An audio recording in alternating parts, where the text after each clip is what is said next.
Assalamualaikum warahmatullahi wabarakatuh.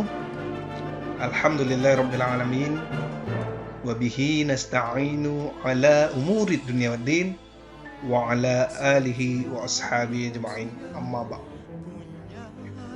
Pertama-tama, marilah kita ucapkan puji syukur kehadirat Allah Subhanahu wa taala yang sampai hari ini masih memberikan kita nikmat iman, nikmat kesehatan, bisa terhindar dari COVID-19 ataupun virus.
BBM yang lain di Indonesia, katakan ada 2 perusahaan.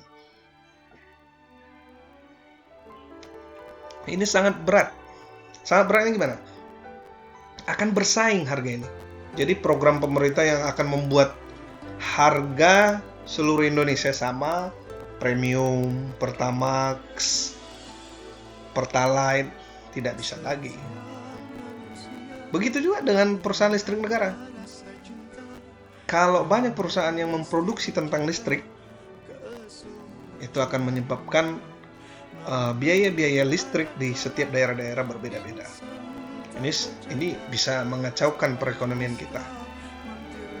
Tetapi dalam kehidupan kita sehari-hari, Contohnya dalam peristiwa COVID-19 ini, wabah corona ini, marak penimbunan masker, hand sanitizer, bahkan sabun cair pun banyak yang memonopolinya. Artinya ditimbun dulu. Kalau dalam fikih muamalah namanya ihtikar.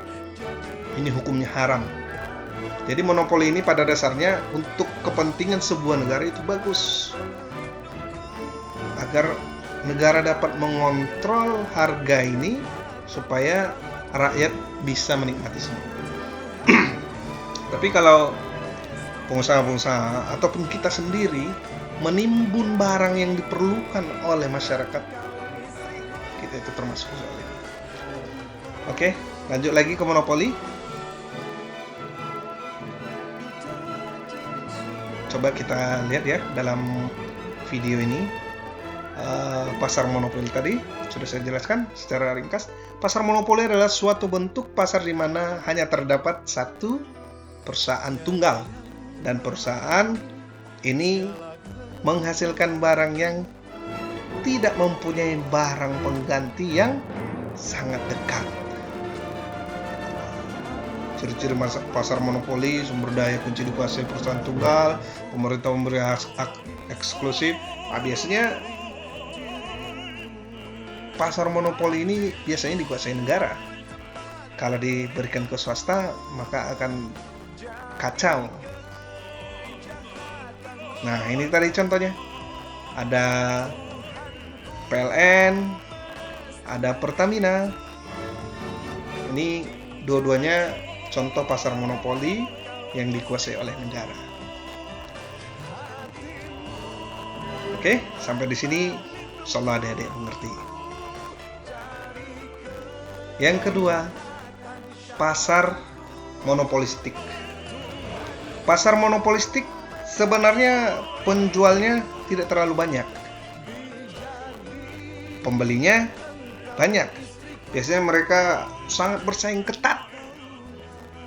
Contohnya apa? Seperti perusahaan yang memproduksi Rinso, Soklin, Daya, dan lain-lain. Perusahaan ini memproduksi satu jenis deterjen, tapi mereknya berbeda-beda. Jadi mereka harus bersaing di bidang periklanan yang sangat ketat. Tetapi perusahaan yang ini juga tidak terlalu banyak juga. Misalnya seperti Indofood, Wings Food, dan lain-lain. Bahkan dahulunya produk mie instan di Indonesia cuma satu, Indomie, yang diproduksi oleh Indofood. Lama-kelamaan seperti perusahaan-perusahaan lain memproduksi mie instan juga, tapi tidak terlalu banyak nih pasarnya. Bukan, tidak terlalu banyak penjualnya, ataupun tidak terlalu banyak perusahaannya. Tadi contohnya Rinso, Soklin, Indomie, mie sedap, dan lain-lain. Mari kita simak di video ini. Nah, ciri-ciri pasar monopolistik: terdapat banyak penjual, tetapi tidak sebanyak dalam persaingan sempurna. Nah, penjualnya tidak terlalu banyak, seperti pasar persaingan sempurna. Terdapat perbedaan produk. Sebenarnya produknya jenisnya sama seperti deterjen, tapi ada perbedaannya. Nah, ini contohnya. Ada Rinso Antinoda, ada Rinso Color, ada Pepsodent, ada Ciptaden, dan masih banyak contoh-contoh. Pengharum ruangan, pasta gigi, dan lain-lain. Nah, yang terakhir, pasar oligopoli. Pasar oligopoli ini adalah merupakan pasar yang hanya terdapat beberapa perusahaan atau penjual yang memproduksi barang sejenis. Nah, adik-adik sekarang sudah punya smartphone masing-masing. Ada Samsung, ada Nokia, ada Oppo, ada Xiaomi, dan lain-lain. Jadi beberapa perusahaan memproduksi barang yang sejenis. Nah, seperti yang saat ini kita gunakan bersama, seperti laptop saya Acer, ada Toshiba, ada Asus, dan masih banyak lagi. Dan kalau nggak salah, waktu saya kuliah di Medan, ini seperti katakanlah Jamtos, tapi di mall ini hanya menjual barang-barang seperti handphone, laptop. Mereka tidak menjual yang lain-lain. Jadi pasar oligopoli itu perusahaannya banyak ataupun penjualnya banyak, tapi memproduksi barang yang satu jenis. Nah, kita lanjutkan. Ciri-cirinya apa? Coba kita lihat sejenak. Ciri-ciri pasar oligopoli. Hanya ada beberapa perusahaan yang mendominasi pasar. Ada produsen yang menawarkan barang serupa, namun ada pula produsen menawarkan model atau fitur yang berbeda. Terdapat rintangan yang kuat untuk masuk pasar oligopoli karena investasi. Kenapa investasinya tinggi? Ketika dulu Nokia menjadi handphone nomor 1 di Indonesia, ada yang tahu Nokia dari mana?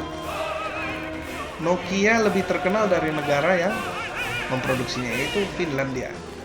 Sekarang Nokia sudah drop. Sekarang ada iPhone, ada Samsung, dan lain-lain. Karena ini perlu investasi yang tinggi untuk memproduksi fitur-fitur yang lebih tinggi-tinggi lagi. Nah, jadi persaingannya cukup kuat.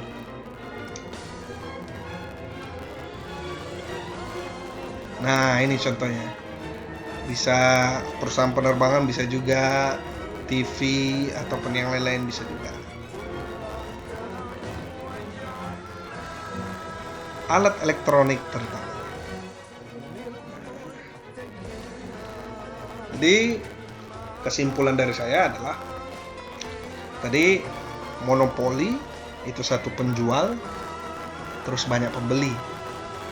Yang penjual memproduksi satu barang atau jasa dan hanya dia yang bisa memproduksi itu. Yang perusahaan lain tidak diberi kesempatan oleh pemerintah ataupun tidak bisa. Yang kedua monopolistik. Dia hanya beberapa penjual. Banyak sebenarnya, tapi tidak sebanyak pada pasar persaingan sempurna. Nah, seperti tadi Rinso, Daya, Soklin, Ciptaden, Pepsodent, dan lain-lain. Kan perusahaannya tidak terlalu banyak, tapi mereka persaingannya di iklan. Coba lihat di televisi. Iklan yang paling banyak tentang kalau pakai sikat gigi ini, kalau pakai ini, maka noda di kain lebih bersih begini-gini. Persaingannya mereka di iklan dikuatkan. Dan yang terakhir, oligopoli. Oligopoli itu banyak penjualnya, tetapi hanya memproduksi satu barang. Nah, ini contohnya Samsung, Nokia, Oppo, siapa memproduksi handphone, ada Acer, Toshiba, ada Dell dan lain-lain memproduksi. Atau ada pesawat Garuda, Sriwijaya, Lion dan lain-lain. Nah, itu di bidang penerbangan. Mungkin cukup sekian yang dapat saya sampaikan. Mohon maaf atas segala kesalahan. Mudah-mudahan kedepannya kita dapat bertatap muka. Virus corona segera terbang dari muka bumi ini. Mudah-mudahan kita tetap selalu dalam lindungan Allah Subhanahu wa Ta'ala. Terima kasih untuk adik-adik. Wallahul muwaffiq ila aqwamit thoriq. Innallaha yuhibbul jamil. Fastabqul khairat. Wabillahi taufiq wal hidayah. Wassalamualaikum warahmatullahi wabarakatuh.